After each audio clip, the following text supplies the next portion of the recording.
Halo sahabat lapor semua, mari kita saksikan kilas balik perang antara Rusia versus Ukraina. Mulai dari awal pertama sekali penyebabnya sampai terakhir di akhir bulan Juli. Sama-sama diikuti. Rusia mengerahkan sekitar 100.000 tentara di dekat perbatasannya dengan Ukraina. Adapun hal tersebut menambah ketegangan antara dua negara bertetangga itu serta meningkatkan ancaman invasi. Sementara itu, intelijen Amerika Serikat menyebut bahwa Rusia sudah menyiapkan invasi dengan 175.000 tentara dan militer Ukraina meski mendapat pelatihan dan peralatan dari Amerika Serikat, diyakini tetap sulit menandinginya. Jika terjadi perang Ukraina-Rusia, negara blok timur dan barat juga akan terlibat. Peluang itu terbuka ketika Presiden Joe Biden pertimbangkan mengerahkan beberapa ribu tentara Amerika Serikat, kapal perang, dan pesawat tempur. Biden mengatakan invasi Rusia ke Ukraina akan menjadi konsekuensi terbesar di dunia yang terjadi sejak Perang Dunia II. NATO pun diperingatkan oleh Rusia agar tidak melanjutkan ekspansi ke arah timur dan tidak mengakui Ukraina sebagai anggotanya.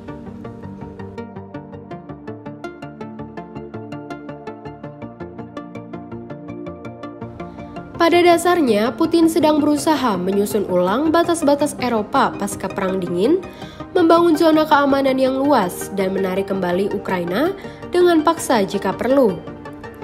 Ketegangan antara Ukraina dan Rusia sudah membara sejak 2013 ketika Ukraina berupaya menggulingkan presidennya yang pro-Rusia, Viktor Yanukovych, dan militer Rusia memasuki wilayah Ukraina. Imbas kondisi tersebut, Rusia mencaplok semenanjung Crimea yang otonom pada 2014 dan mengobarkan pemberontakan separatis di Ukraina Timur. Rusia berdalih, aneksasi Crimea adalah untuk membela kepentingan warga Rusia di sana. Namun pencaplokan itu tidak diakui oleh sebagian besar negara. Tak lama kemudian, separatis pro-Rusia di wilayah Donetsk dan Luhansk di Ukraina mendeklarasikan kemerdekaan dari Kiev sehingga memicu pertempuran yang sengit selama berbulan-bulan. Gencatan senjata sempat disepakati pada 2015 tetapi sulit ditegakkan. Perdamaian total tak kunjung didapat di tengah perang Rusia-Ukraina yang menewaskan lebih dari 13.000 tentara dan warga sipil.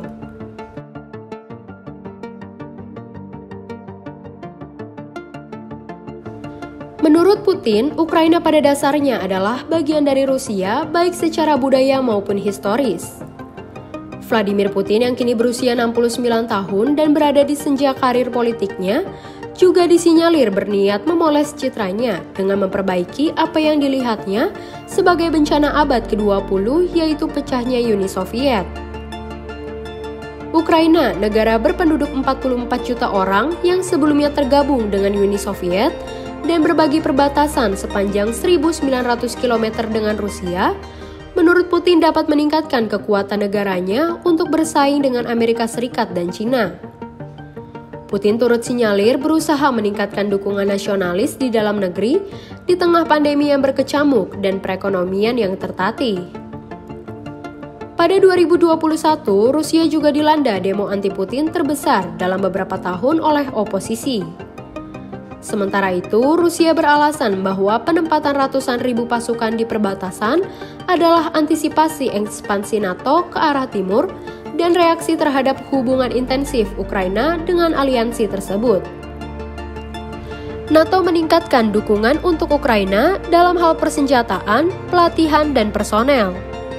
Rusia pun menuduh Ukraina meningkatkan jumlah pasukannya sebagai persiapan merebut kembali wilayah Donbas, tetapi Kiev membantah tudingan itu.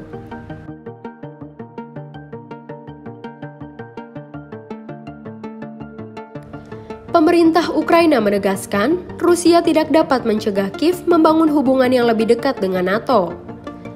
Presiden Ukraina Volodymyr Zelensky menuding Rusia berusaha mengacaukan negara itu dan menyusun kudeta. Menteri Luar Negeri Ukraina, Dmytro Kuleba, memperingatkan kudeta terencana dapat menjadi bagian strategi Rusia menjelang invasi militer. Ketegangan antara kedua negara semakin diperburuk oleh krisis energi Ukraina yang mendalam dan menurut Kiev didalangi oleh Moskwa dengan sengaja. Saat itu, pemerintahan Zelensky sedang diterpa banyak rintangan di berbagai bidang, termasuk gelombang ketiga COVID-19 dan ekonomi yang terpuruk. Banyak orang Ukraina juga tidak senang karena pemerintah belum memenuhi janji untuk mengakhiri konflik di timur negara itu. Demo anti pemerintah pun sempat terjadi di Kiev. Sejauh ini, peluang perang Rusia-Ukraina masih terbuka dan belum ada pembicaraan yang membuahkan hasil positif.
Ledakan di Kiev, tembakan juga terdengar di dekat bandara Boryspil.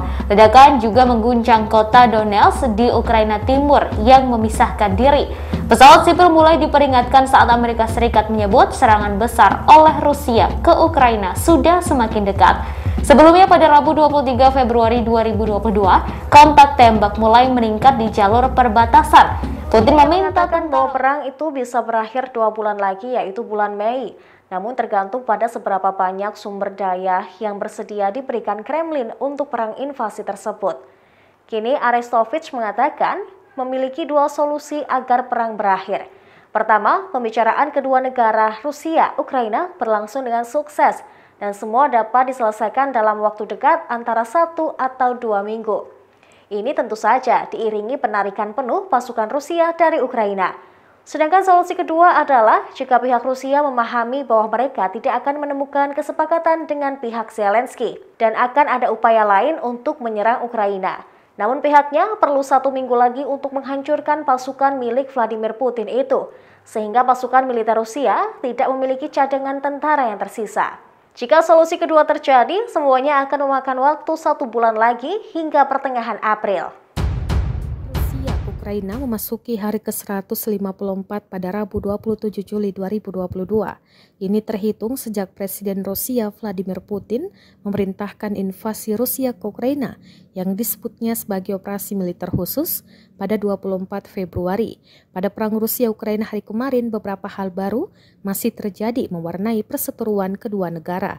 Rusia kembali merilis sejumlah rekaman hasil pertempurannya di medan perang. Salah satu rekaman kemenangan Rusia di wilayah Sumy, Ukraina.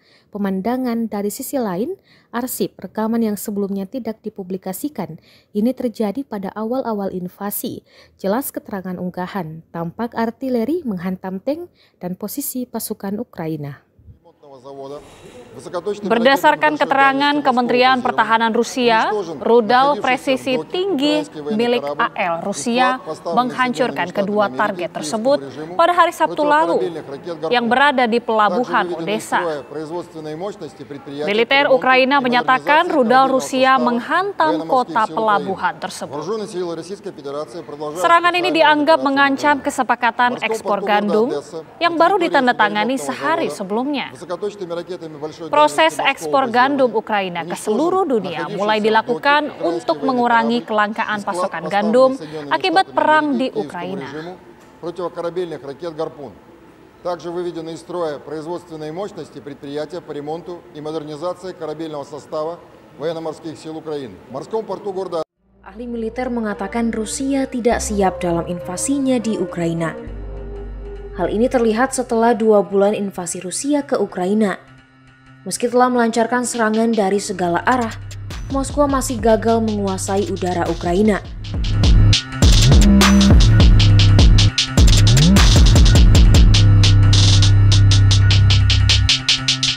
Selain itu, barisan tank Rusia juga dikirim tanpa perlindungan maupun koordinasi. Staf Umum Militer Barat berpendapat tujuan awal Presiden Rusia Vladimir Putin adalah untuk memusnahkan pasukan Ukraina dalam operasi kilat. Namun Moskow gagal mengkalibrasi daya tembaknya untuk menangani tingkat perlawanan pasukan Ukraina. Para ahli menilai Rusia membuat kesalahan besar dalam mengerahkan pasukannya di darat tanpa memperoleh kendali atas langit sebelumnya, meskipun telah memobilisasi 500 pesawat. Dalam 2 bulan serangan Rusia ke Ukraina, Moskow kehilangan lebih dari 500 tank dan lebih dari 300 kendaraan lapis baja. Menurut pemerintah Amerika Serikat, serangan Rusia dinilai kurang presisi. Hal ini terlihat karena hanya 50% serangan rudal jelajah yang mencapai target yang diinginkan.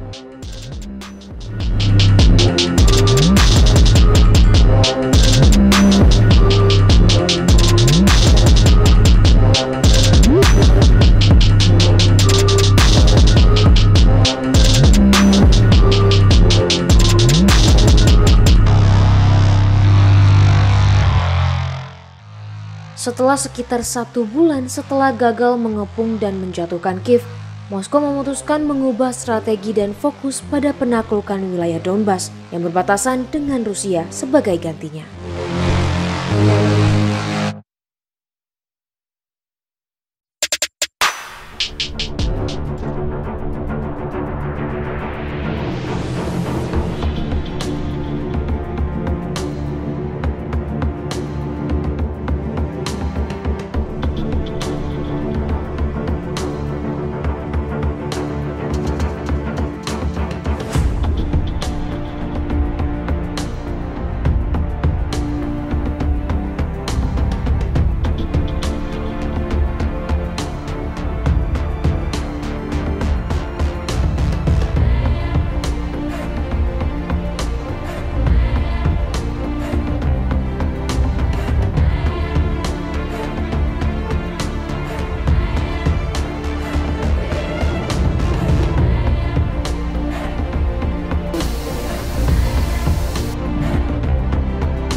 Ukraina dan Rusia yang berjalan 5 bulan lebih masih belum menemui titik terang.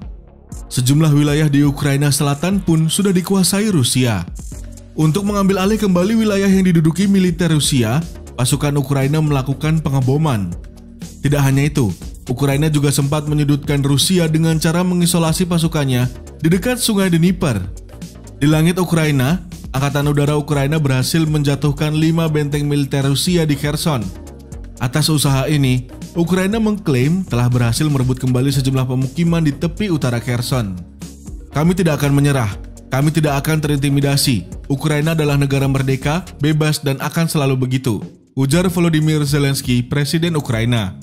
Dengan posisi serang yang unggul saat ini, Ukraina memberikan ultimatum kepada Rusia.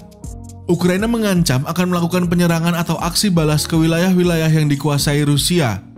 Bahkan, Ukraina mengklaim militernya sudah tahu di mana saja rute pasok utama pasukan Rusia.